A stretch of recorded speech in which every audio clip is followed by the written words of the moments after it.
저희 좀 특별하게 준비해 봤습니다. 이완수의 위클리 월스트리트 나우 처음으로 인사드리게 됐습니다. 그레너리 투자자문의 이완수 대표 특별하게 모셨습니다. 안녕하세요. 네, 안녕하십니까. 네. 네. 저희 미주라에서 처음으로 네. 게스트를 이렇게 스튜디오에 모시게 됐거든요. 그러니까요. 드디어 저희의 꿈이 이렇게 이루어졌다. 박수 한번 치고. 아니, 지금 11시거든요. 네. 11시. 이 시간에. 네, 이 시간에 이 TV를 보고 있다는 분들은 사실 네. 정신줄을 지금 꽉 붙잡고 지금 투자를 하신 그럼요. 분들이잖아요. 그럼요. 그럼 그런 분들 위해서라면 제가 뭐든지 할 수 있다. 네, 이런 각오로 왔고요. 네. 뭐 소문에 듣자니 여기서는 뭐 네. 공식적으로 뭐 그냥 다양한 언어를 써도 된다는 얘기가 있어갖고 그럼요. 아주 자유롭게. 제가 되게 좋아하는 제 전공입니다. 네. 네, 그래서 꼭 나와야 되겠다. 네. 그래서 제가 하고 싶은 얘기 좀 하고 우리 네. 투자원들하고 이제 좀 정보를 좀 공유를 좀 해야 되겠다. 그럼요. 네, 그런 생각으로 오늘 밤 늦게 저도 정신줄 꽉 붙잡고 한번 나와봤습니다. 네. 그런 만큼 저희가 더 자세하고 디테일한 질문으로 이완수 대표님과 함께 해보도록 하겠습니다. 일단 우리가 월요일이다 보니까 조금 지난주 리뷰를 해가면서 투자 전략을 세워보면 좋을 것 같습니다. 지난주에 나왔던 지표들 여러 가지 보니까 제조업 쪽은 어떻게 나왔는지, 과연 미국 경기가 괜찮은 것인지 이런 것들을 좀 체크해 보면 좋을 것 같거든요. 지표들부터 볼까요? 네, 뭐 지금 투자자분들이 보실 때 사실 다른 것보다 미국 지표가 이게 딱 눈에 딱 안 보여요. 그게 뭐냐면은 실물 지표가 있고 심리 지표가 있거든요. 그렇죠. 이 두 개가 지금 완전히 극과 극을 달리고 있어요. 그러니까 실물 지표는 아직 지금 관세 부과가 4월 뭐 그다음부터 상호 관세 뭐 한다고 하다가 또 뭐 연기가 됐잖아요. 그러다 보니까 실무 지표에 반영된 것은 아직 3월 달은 아직도 퀘스천 마크거든요. 그런데 소비 지표는 사람들이 지금 느끼는 것은 이렇게 될 것 같아. 불안해. 이게 이제 소비 지표로 나오고 있거든요. 그래서 지난주에 지금 보니까 제가 산업 생산을 보니까 전달 대비해서 0.3%가 하락을 했어요. 그러니까 2월 달엔 0.8% 상승을 했는데 벌써 이 산업 생산이 하락으로 나와 있다는 거죠. 실물 지표가요. 네. 그다음에 필라델피아 연은 제조업 활동 지수도 3월 달에는 12.5가 나왔는데 4월 달은 마이너스 26.4예요. 갑자기 사람들이 시급해지는 거예요, 이게. 그렇죠. 야, 이게 제조업 지수는 트럼프가 지금 가장 아끼는 지수거든요. 왜냐하면 다른 게 아니라 미국의 제조업을 좀 부활시키겠다고 하는 거잖아요. 그렇죠. 근데 지금 이 지표가 안 올라온단 말이에요. 그러다 보니까 이거 어떻게 해야 되지? 그런데 이제 이번 주에 나온 이제 지표들을 보니까 4월 제조업 PMI 지표가 나와요. 이건 뭐 심리 지표란 말이에요. 심리적으로 어떻게 지금 나올 건지. 3월 달에 50.2죠. 50만 돼도 확장 국면이란 말이에요. 근데 지금 뭐 전망치는 50 밑으로 내려갈 것 같다. 이렇게 지금 보고 있어요. 그다음에 뭐 다른 거보다는 뭐 서비스 PMI도 나오는데 여기는 한 54가 3월 달에 나왔었는데 이번 달에는 한 50까지 떨어질 수 있다. 그러니까 심리 지표도 사실 이번에 제조업이라든지 생산 쪽에서는 되게 지금 심리 지표까지도 이번 주에는 좀 안 좋게 지금 보는 상황이 있어요. 그러다 보니까 시장이 지금 이렇게 되면 악재가 연결되는 게 아닌가, 그런 사실 지금 불안감들이 지금 녹아 있는 거죠. 그래서 이번 주에 한번 지표를 계속 보셔야 될 것 같아요. 네, 그렇다면 하드 데이터와 소프트 데이터의 온도 차이가 있기 때문에 지금 약간의 불안감을 더 키우는 모습이 있는 게 아닌가라는 생각이 드네요. 네, 상당히 뭐 소비 지표라든지 생산 지표 굉장히 중요하기 때문에 이거를 둘 다 봐야 되는 것은 당연한 일인 것 같아요. 뭐 방금 전에 생산과 관련된 지표, 지금 하드 데이터 말씀을 주셨는데 반면에 소비자들이 쓰는 측면, 이 소비 측면의 데이터들은 좀 이걸 또 계속 봐야 되는 측면이 있잖아요. 물가에도 관계가 있고. 그렇죠. 네. 그래서 지금 지난주에 이제 근원 소매 판매가 나왔어요. 네. 전월 대비해서 0.5% 정도 상승이 됐는데 뭐 괜찮아요, 이 정도면은. 그다음에 뭐 또 보다 보니까 뭐 인플레이션이죠. 예. 미시간대 4월 이제 서비스업 아까 PMI는 이제 이번 주에 조금 떨어질 거라고 제가 말씀을 드렸고요. 그다음에 지금 이번 주에 지금 나와야 될 지표들이 보니까 애틀란타 연내 1분기 GDP 나오가 이것도 이제 심리 지표거든요. 지난주에 한 마이너스 2.2%. 그러니까 쉽게 해서 지금 1분기에 경제 성장률이 지금 마이너스가 나온다는 얘기예요. 그러니까요. 기대치가 지금 이렇게 돼 있단 말이에요. 이거 되게 불안한 거거든요. 근데 이번 주에 얼만큼 이게 좀 완화가 될 수 있을지 한번 그것도 봐야 될 것 같고요. 그다음에 4월달 소비자 심리 지수도 이번 주에 나와요. 그다음에 미시간대 4월 인플레이션 기대치 1년하고 5년이 나와요. 근데 여러분들이 보시면 미국의 지금 인플레이션율은 잘 봤자 뭐 2.8%막 이렇게 지금 보고 계시잖아요. 그렇죠. 네. 근데 이 미시간대 인플레이션 기대치예요. 이게 심리 지수거든요. 1년이 6.7%예요. 5년이 4.4%가 나와요. 그러니까 지금 시장에서 얼만큼 불안한지가 지금 눈에 보이는 거거든요. 그런데 이번 주에 그럼 이 정도 인플레이션 올라가 있던 것들 기대치들이 어느 정도 끌어내릴지를 그걸 한번 지켜봐야 되는 거예요. 그러다 보니까 사실 실물 지표하고 소비 지표가 계속 이렇게 흔들리니까 연준하고 트럼프의 결국은 갈등이 또 여기서 나온다는 거죠.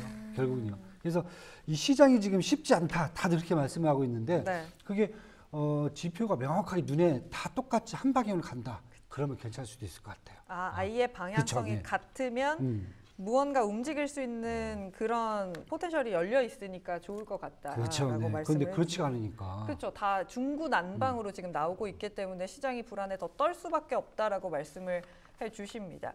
이런 가운데 이번 주에 또 미셸 보우먼과 크리스토퍼 월러 이야기가 좀 나옵니다. 이번 주에 크리스토퍼 월러 이사의 연설이 예정되어 있는데 네. 방금 전에도 트럼프 대통령은 또 연준 흔들기, 미스터 투 레이트를 네. 흔드는 모습이 네. 나타났거든요.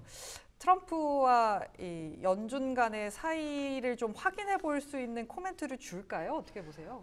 제가 보기에는 조금 주기는 힘들 것 같아요. 요즘 분위기가 완전히 갈등이 극과 극으로 가는 것 같아요. 다른 것보다 트럼프는 지금 이제 시장 금리가 지금 불안하다고 생각을 하거든요. 네. 왜냐하면 금리가 자꾸 높아지면은 지금 문제가 6월 달에 당장 단기채들이 지금 이제 만기가 돌아온단 말이에요. 예. 이걸 연장을 해야 되는데 금리가 높으면은 더 높은 금리를 또 줘야 돼요. 예. 그다음에 장기 금리도 마찬가지고요. 어느 정도냐면은 미국 국채가 발행이기 중에서 1년에 지금 나가는 이자 금액이 있잖아요. 이자 금액이 연준이 아니죠. 연방 정부의 예산안에 13%가 돼요. 그러니까 다 이자 갖다가 지금 지급하고 있는 꼴이 되거든요. 그러다 보니까 지금 트럼프 행정부가 추구하는 예산 적자를 어느 정도 감소시키겠다. 인플레이션을 완화시키겠다. 이 부분이 사실 기준금리가 어느 정도 떨어져야 되는데 그 부분이 이루어지지가 않는데 연준은 계속 그 말씀을 똑같이 얘기를 하고 있어요. 지표를 보는데 지표 갖고 지금 판단이 안 된다. 우린 못 내린다. 우린 중립성을 유지하겠다. 그러니까 결국 양쪽에서 차이가 나는 거고 또 이번에 ECB가 이제 유럽 중앙은행이 2.4%로 기준금리 7번 이상 내렸단 그렇죠. 말이에요. 예. 화가 난 거죠. 이게 쟤네는 뭐야? 하는데 쟤네들은 저렇게 열심히 하고 있는데 왜 우리는 너는 뭐니? 네. 그리고 이제 계속 지금 얘기하는 게 그럼 연준에 대한 이제 모든 화살은 연준으로 좀 돌리는 거죠. 거기서 지금 파월 의장이 내년 5월까지 의장의 이제 임기가 만료예요. 근데 벌써부터 얘기가 뭐냐면 베센트 재무장관을 시켜갖고 인터뷰를 하고 있다. 가을부터 막 한다. 이런 얘기하고 있어요. 근데 사실 보면은 1기 때 연준 이사가 7명이거든요. 1기 때 미셸 보먼하고 크리스토퍼 월러는 이 트럼프 대통령이 임명한 연준 위원이란 말이에요. 그러니까 지금 자꾸 신호를 주는 게 뭐냐면은 이 두 분이 아마 제가 봤을 때는 내년 5월 달에 아마 차기 의장이 되지 않을까. 그러면서 뭐 하냐. 빨리 좀 뭐라도 해봐라 좀. 흔들어라. 뭐도 해봐라. 네. 흔드는 건데 지금 보니까 뭐 크리스토퍼 월러 이사 같은 경우도 아까 잠깐 제가 오기 전에 한번 봤는데 뭐 이분도 이상하게 좀 그 자리에 가면은 사람들이 똑같아지는 것 같아요. 왜냐면 뭐라고 했냐면은 연준의 독립성은 중요하다. 그렇죠. 예, 연준의 독립성이 있어야 인플레이션을 덜 올리고 경제 성장률을 덜 낮추고 그 다음에 고용을 더 창출할 수 있다. 이것을 연준의 중립성에 갖다 맞춰놔 버렸어요. 그래서 이분이 안 하겠다는 얘기인가? 저는 지금 그 생각이 들어요. 하여튼 지금 중요한 것은 그 부분이 아니라 연준도 그렇고 지금 트럼프도 그렇고 생각하는 것 자체가 일단은 틀리다는 거예요. 그리고 제가 봤을 때는 그 사이에 뭐가 있냐면 아까 말씀드린 경기 지표다. 예, 지표가 어느 정도 방향을 딱 잡아주면은 연준이 됐든 트럼프가 됐든 할 말이 없어요. 같은 방향으로 갈 수가 있어요. 그렇죠. 근데 지금 그게 안 나온다는 거죠. 그래서 저는 이렇게 됐을 경우에 트럼프하고 그다음에 이제 파월 의장의 어떤 힘겨루기는 결국은 내년 5월 달까지는 계속 지속될 수 있다. 그렇게 보셔야 될 것 같아요, 지금.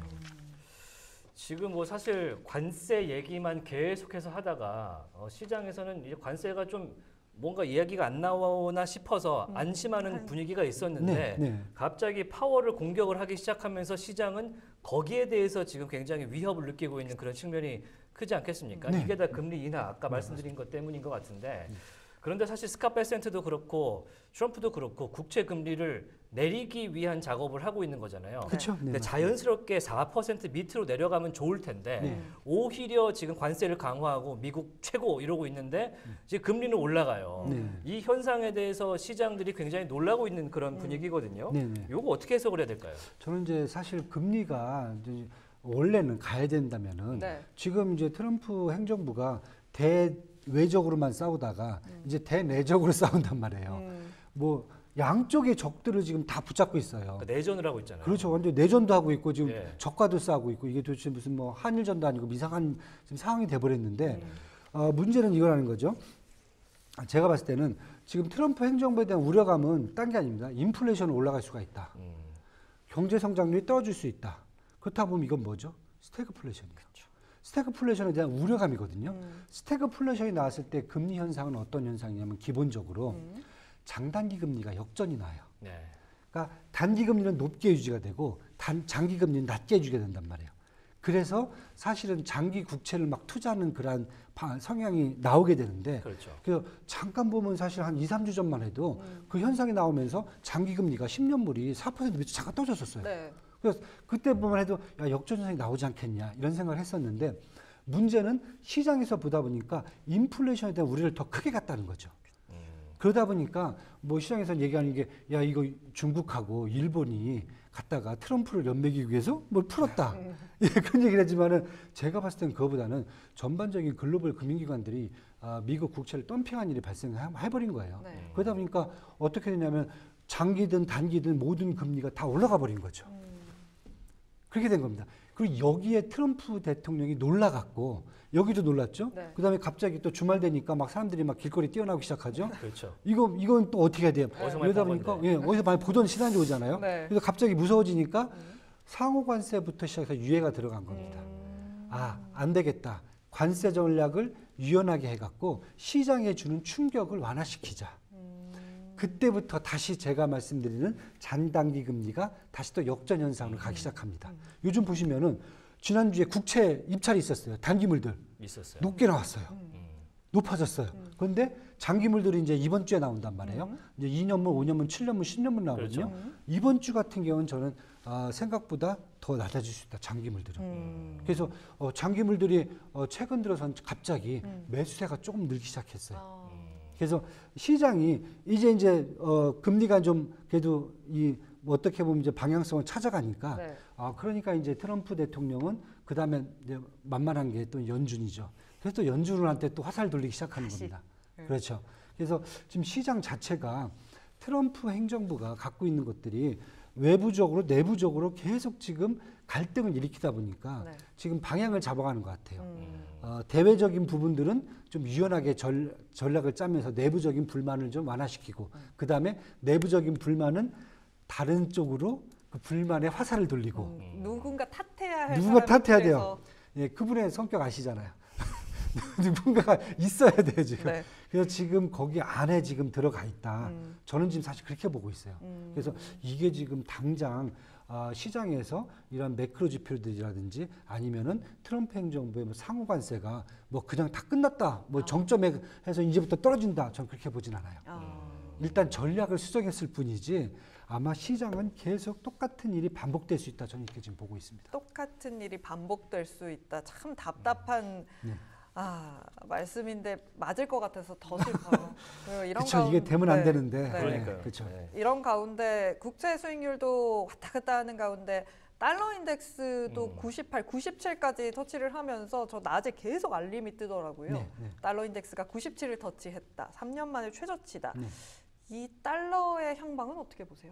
일단은 달러가 사실 많은 분들이 트럼프 행정부가 시작되면서 달러가 약세로 갈 거로 봤단 말이에요. 왜냐하면 인플레이션이 올라가고 경제 성장률이 좀 떨어지면 사실 약세로 가야 되는 게 맞거든요. 그 해당 통화. 그런데 기대감이 워낙 크다 보니까 사실 약대로 가지는 못했어요. 근데 최근에 이제 약세로 이제 바뀌었잖아요, 지금요.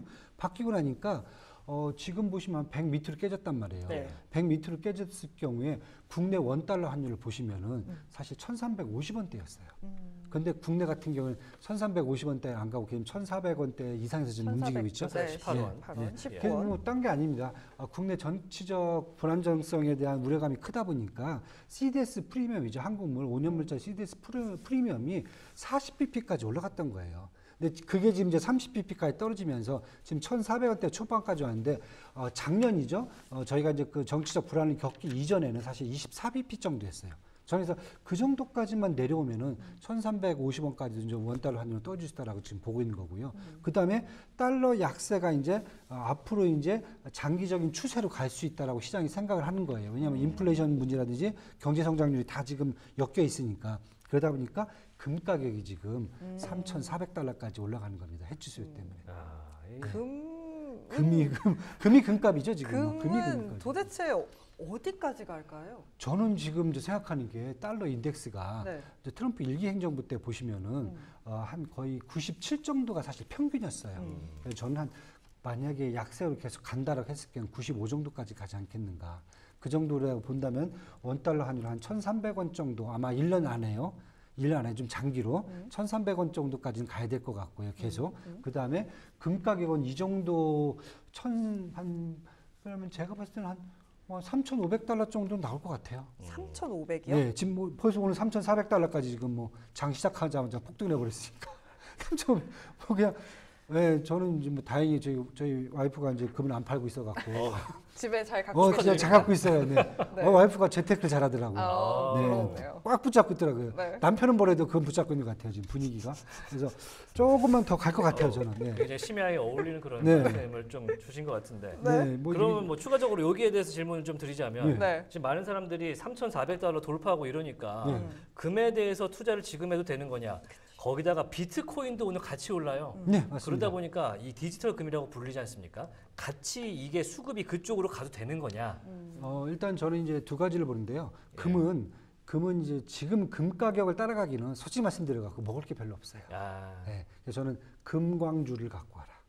금광주. 금 관련 주식. 금 관련주. 예, 금광주죠, 금광주. 뭐 예를 들면 뉴몬트라든지 예. 아니면 저 바리골드라든지 예. 이런 종목들 들고 하시면은 두 개의 상관관계가 한 0.8 정도가 돼요. 같이 움직여요. 그런데 금광주들이 사실 많이 못 올랐어요, 최근 들어서. 예, 수요량이 금을 공급을 많이 못 해갖고. 근데 이 정도 가격이 올라가주면 저는 충분히 금광주도 갈 수 있다라고 보기 때문에 금광주를 사셔라. 첫 번째는 그다음에 두 번째 이제 비트코인도 좀 오늘도 이제 아까 보니까 한 87,000달러까지 막 쭉 올라가더라고요. 예. 그래서 이제 저도 이제 다행이다. 이제 좀 숨 돌아야 되겠다. 저도 숨통이 트여졌어요. 조금 지금 괜찮으셨습니까? 조금 이제 잘못하다가 이제 쫓겨날 판이었는데 집에서 지금 조금 이제 저도 숨통이 좀 돌리는데 네. 그래도 이제 다행히 저는 좀 이제 비트코인 쪽으로 좀 갈아타나 갖고 그래도 좀 방어를 좀 했어요. 뭐 RTX 리플이라든지 이런 거 타놨으면 지금 완전히 뭐 저 세상에서 왔다 갔다 할 뻔했는데, 근데 중요한 것은 지금 일단 저가 매수는 확실히 들어오는 것 같아요. 이 정도가 저가 매수는 들어온 것 같고요. 그다음에 달러가 약세로 진행되면서 확실히 코인 쪽에 대해 관련된 것들은 지금 제가 보기에는 이제 저가 매수가 들어온 방향으로 충분히 간다. 물론 이제 트럼프 집안이 지금 그 문제가 됐잖아요. 그래서 의회에서 벌써 지금 이렇게 뭐 조사위원회 하고 있지만은 제가 봤을 때 뭐 그 큰 영향을 미칠 것 같지는 않고요. 전반적으로 지금 이제 국부펀드 만드는 게 지금 5월 말까지 지금 보고가 돼 있거든요. 그래서 5월 말 정도쯤에 이제 국부펀드 얘기 나오면은 저는 다시 이제 전반적인 이제 비트코인이라든지 코인 시장이 조금 더 이제 활성화가 좀 되지 않겠는가. 네, 이렇게 지금 보고요. 그다음에 일론 머스크가 이제 뭐 언제 쫓겨날지는 모르겠지만은 지금 오늘 내일 하고 있잖아요. 토사구팽으로 지금 본인도 지금 요즘 불안해 하시는 것 같고 그렇죠. 뭐 하여튼 뭐 그런 상황이다 보는데 일론 머스크가 나오기 전에는 제가 보기에는 그래도 코인 쪽은 좀 규제를 완화시켜 놓고 나오지 않겠는가. 예, 본인도 이제 뭔가 좀 해야 되잖아요. 해야 되니까. 예, 저는 그런 것까지 감안한다고 보면은 지금은 이제 비트코인 쪽은 조금 이제 코인 쪽은 이제 저가 매수 좀 들어가셔도 뭐 이렇게 부담스럽지 않은 수준이지 않을까. 예, 이렇게 지금 보고 있습니다. 아직 고점까지 한 2만 달러 있으니까. 그럼요, 충분히 있죠. 네. 그렇군요. 더 가야 되죠. 예. 지금 그거 갖고는 안 되죠. 지금 많은 분들이 지금 그거 그거 갖고 안 돼요. 지금 다들 마음이 급하셔가. 지금 이거 방송 보시는 분들은 지금 야 2만 달러 갖고 되겠어. 지금 다 지금 이런 분위기예요. 지금. 그렇겠죠. 예. 네, 참. 근데 시장이 워낙 흔들리다 보니까 뭐 비트코인 코인, 이런 쪽으로 되게 관심을 많이 가지시는 것 같습니다. 그런 의미에서 마지막 질문을 그냥 드려야 될 것 같아요. 시간이 왜 이렇게 빨라요? 그러니까 시간이 말한 것도 없는데 그죠? 지금. 저희 이렇게 뭐 한 시간 더 해야겠네요. 더 해야 될 것 같은데. 그렇다면 날 잡아갖고 한번 하죠. 네, 날 잡고 함께 풀로 함께 해보는 시간도 마련해 보도록 하겠습니다. 마지막으로 좀 드리고 싶은 질문은 월요일이다 보니까 그래도 투자 전략 이번 주는 이런 것들을 보고 이런 마음가짐으로 좀 투자에 임해 보셔라 투자자분들께 한마디 해주신다면. 네, 일단 뭐 지난주 금요일날 좀 하루 쉬었기 때문에 다들 야, 쉬고서 심기일전해서 오늘부터는 좀 오르지 않을까 생각을 많이 그렇죠. 하셨어요. 기대감이 있었는데 뭐 기대감이 여지없이 좀 물러졌는데 저는 뭐 너무 그거 하실 필요는 없다. 왜냐하면은 일단 가장 중요한 게 트럼프의 관세 민감도는 확실히 둔화되고 있다. 예, 그건 이제 제가 봐도 뭐 누가 봐도 둔화되는 것 같아요. 그다음에 트럼프 관세가 뭐 전략이 유연화돼 있기 때문에 시장 충격을 완화하는 모습을 보여주고 있기 때문에 저는 다른 것보다 이번 주에는 조금 그래도 화수목으로 갈수록 조금 더 시장이 좀 안정화를 찾지 않을까. 그리고 실적 발표가 있어요. 물론 지금 테슬라가 뭐 저희 기대치에 못 미칠 것 같아 갖고 문제가 되고 있긴 하지만은 그래도 실적 발표에 대한 좀 기대감을 좀 가져도 괜찮지 않을까. 네, 이렇게 지금 예, 보여지고 있고요. 그래서 저는 일단은 뭐 기술적으로 바닥을 계속 보고 있기 때문에 S&P는 뭐 폭락전이 한 5,600선 회복을 막 계속 트라이 할 거로 보여지고 나스닥도 지금 폭락전이 17,000선을 회복을 해야 될 것 같다. 그래서 저희가 이제 그동안 낙폭이 좀 컸던 반도체 AI, 그다음에 핀테크, 코인, 에너지 밸류체인 정도 우선 분사 투자 한번 해보시는 게 어떨지 그렇게 한번 지금 말씀을 드리고 싶습니다. 이렇게 해서 뭐 테슬라의 실적 발표가 있는 주간에 대해서 설명을 주셨는데 사실 당장 이제 시급한 거는 오늘장 지금 굉장히 빨간색으로 진행을 맞아요. 하고 있기 때문에 네. 오늘의 투자 전략도 한번 팁을 좀 주신다면 어떤 게 있을까요? 저는 사셔라. 사셔라. 하셔라. 와. 빨간 매수콜을 주시는군요. 네, 매수콜. 이 정도는 사면 언제 삽니까? 왜냐하면 지금 미국 예를 들어서 S&P의 밸류에이션이 지금 26배도 25배까지 떨어졌어요. 네. 한 5년 평균치가 27배, 28배거든요. 네. 그 밑으로 떠졌어요. 그 다음에 최근에 보신 빅테크, 뭐 테슬라하고 팔란티어는 좀 예외지만은 엔비디아라든지 마이크로소프트라든지 뭐 메타 같은 경우, 브로드컴도 마찬가지예요. 포워드 PR이 지금 20배, 21배밖에 안 나와요. 그러니까요. 이런 기회가 과연 있을까? 예. 그래서 오늘같이 저는 좀 약간 시장에서 조금 좀 흔들어줄 때, 그 흔드는 것을 좀 느끼시라. 예. 예. 제가 뭐 100% 투자라는 게 아니라 좀 분할 매수 들어가셔도 괜찮지 않을까. 저는 이제 그렇게 지금 보고 있습니다. 이제는 좀 들어갈 수 있는 부분들의 자리에 온 것 같다라는 말씀 해주셨습니다. 아마 많은 투자자분들이 귀가 솔깃하셨을 것 같네요. 매수콜이 났어요. 네, 지금 여기까지 듣도록 하겠습니다. 지금까지 그레너리 투자자문의 이완수 대표와 함께했습니다. 고맙습니다. 다음 주에 뵐게요. 네, 감사합니다.